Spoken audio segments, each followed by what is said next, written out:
up. Hear my voice clap once. Hear my voice clap twice. Hear my voice clap 3 times. All right, thank you. So back to what we're talking about. We were talking about Andy and Jose. You're gonna move your seats. We were talking about waves. Okay, with this wave is so large, it may have or require lots and lots and lots of energy. All right. You guys already told me they're on this large, about 80-foot wave. Okay. How much experience do you think you'll need to ride this type of wave? 10 years. 3 years. 3 years, okay. 10 years. 1 year. At the very least, 5. 5 years, very least. 5 minutes. Experience to ride this wave? Sure, okay. I love the confidence. A year. A year? 20 years? Sounds about right. 6 or 16. About 6 years. Okay. 6 years. Who's been surfing before? How hard was it? Very hard. How hard was it? I have to make a difference, didn't it? 6 years of professional surfing. Professional surfing. Okay. Same difference. It's going to be very hard surfing this large wave. All in all, it takes what to create a wave? Air. What does it take to create a wave? Energy. Today we're going to look at the parts of the wave and how the wave kind of like behaves.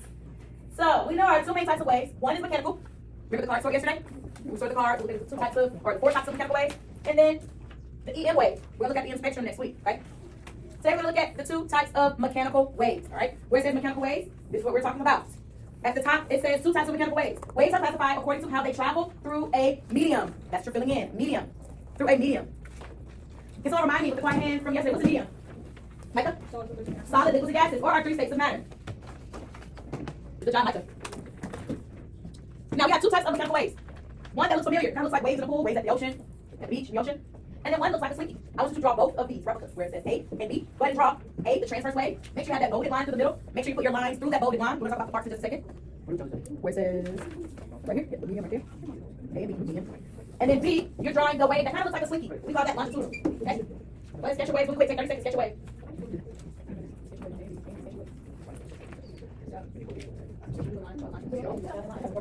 Make sure you have that bolded line through your transverse wave. It's so easy, right? Let's go. All right, we got our wave drawn. All right, let's focus on a transverse wave. All right, everybody say transverse. Transverse, okay? A transverse wave, you follow along, moves through the medium at right angles to which direction the wave is traveling. So if my wave, J,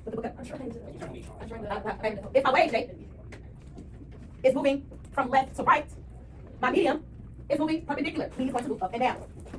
In a transverse wave, it moves left to right, but my medium is going to move perpendicular. You know what perpendicular is for math? I have a line here, I have a line here. This is a perpendicular line. This is a parallel. Parallel means like this. Perpendicular. This is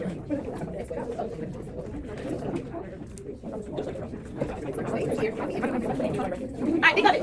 Think of this. So you won't get confused. When you go to the beach and you look far, far out, there are these buoys that are floating in the ocean, right? Those markers that say 60 feet, 80 feet, too far, basically, right? They just float in the ocean, right?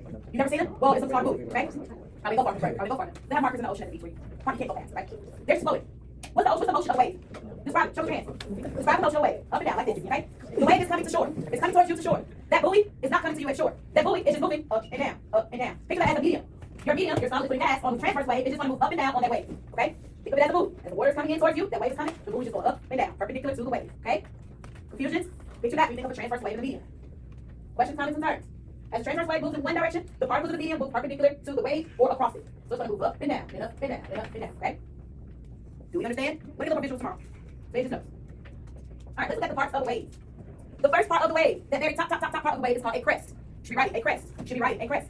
C-R-E-S-T. That is the maximum part of displacement. Basically the highest point of the wave. Then you have a trough. Everybody say trough. Okay. A trough is the lowest part of the wave.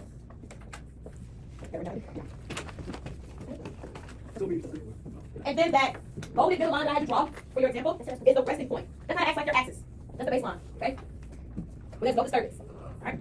So like the 0 point. So you have the highest point, the crest, the lowest point, the trough, and this is acting as like the axis, the middle point. Okay? Questions, comments, concerns? Are we sure? Positive? I do activity on this one. You're ready. Amplitude. You should be ready. Amplitude is the vertical distance between a peak or valley and the resting position in a transverse wave. So basically the amplitude is the height of the wave. From the resting point to the crest, and the resting point to the trough is the amplitude. Okay? So from here to the top is the amplitude. Also, from here to the bottom is the amplitude. Okay? I think you guys can handle this. I want you to, on your own, quietly label these parts of the wave, A, B, C, and D at the top. quietly for the dominant table. I want you to quietly label these parts of the wave.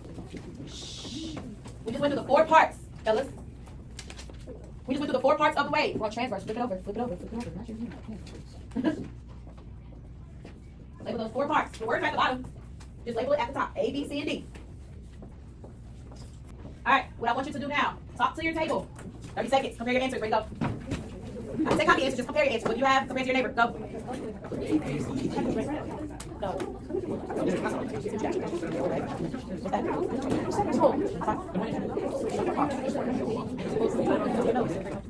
All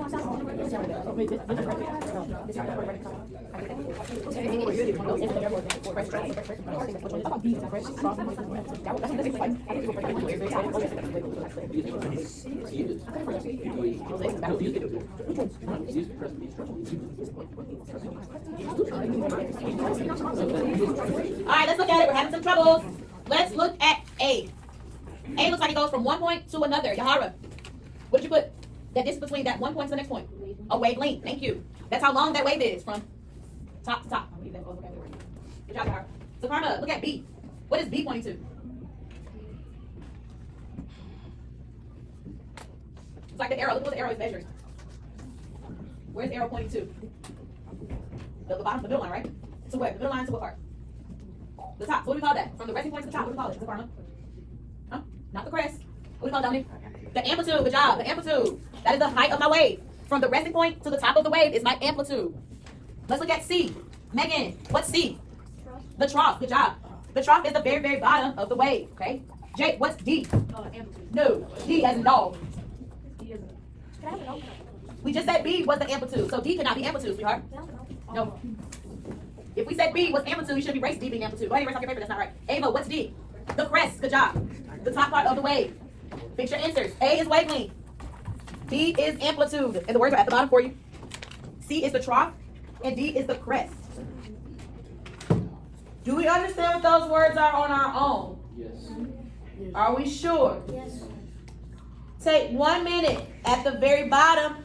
Fill in those descriptors. How would you describe those vocabulary words? Ready, go. Write it in the little boxes at the bottom. How would you describe the wavelength? How would you describe the amplitude? How would you describe the crest and the trough? Note that we just took. Very good. Put in your own notes. Put in your own words. Finish. Finish. Put in your own words. Put in your own words.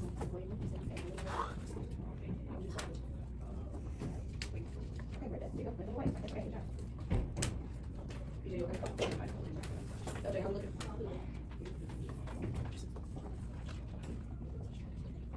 All right, let's hear from Olivia. What you put for wavelength? This is between like the top part. What's the top part called? Yes, the distance between the crest and also the distance between the what? The troughs, okay? Wavelength is not only the distance between 2 crests, but it's also the distance between 2 troughs. Good job. Corlin, what is amplitude in your own words? How long it goes down to the bottom. Not how long, but what's that H word we can say? We can describe the H word. How? The height of a wave. Thank you. The height of a wave, okay? So from the resting line to the crest and the resting line to the trough is the amplitude, all right? Or the height of the wave. All right? Ready good so far? Micah, go ahead and take us out of that crest. Crest is the very top of the wave. Yes, very top of the wave, all right? Maximum displacement of that medium. Andrew, go ahead and do trough.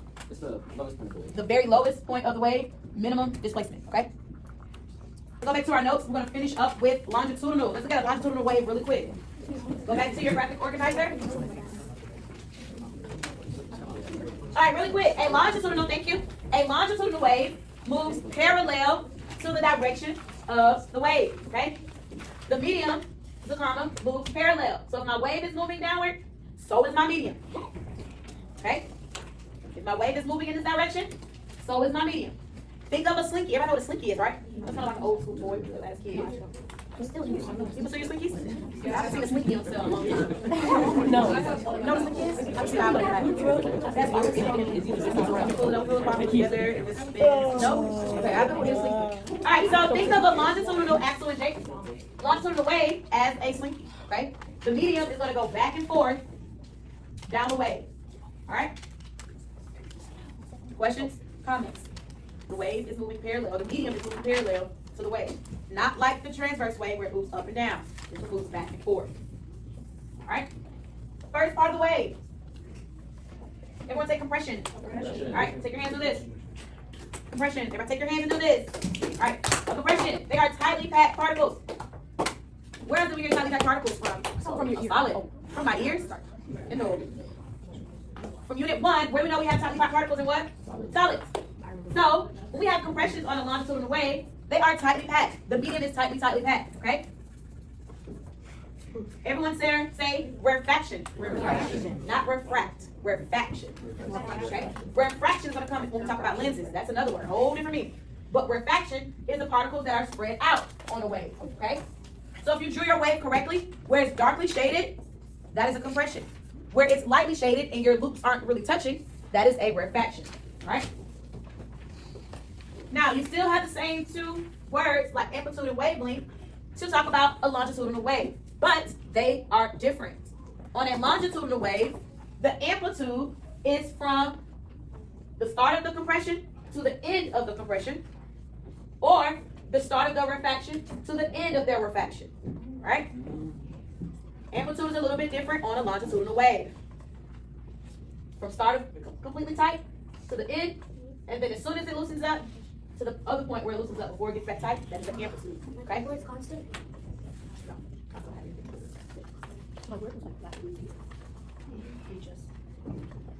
Do we understand? Amplitude. From the 2 points where it starts to ending of a compression is an amplitude.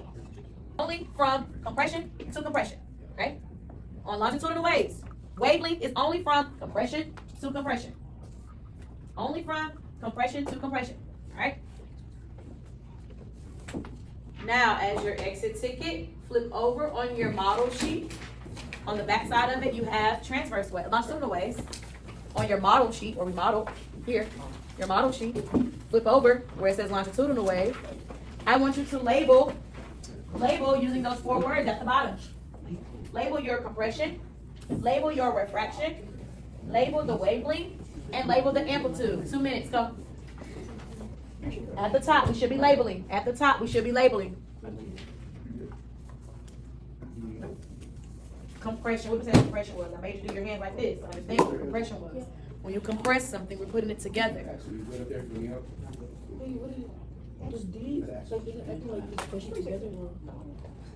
You gotta tell me. So, label B and C first.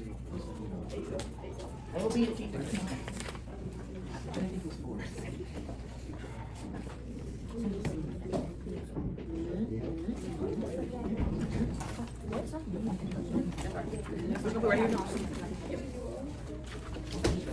Wavelength. A is wavelength. Good job. From compression to compression. Good job. Snap, snap. Good job. Snap. Look at B. What is B? Compression. Compression. All right. B is a compression. It's tightly packed. C is a what? Refraction. Yes. D is the amplitude. Okay. D is the amplitude. Right. D is the amplitude.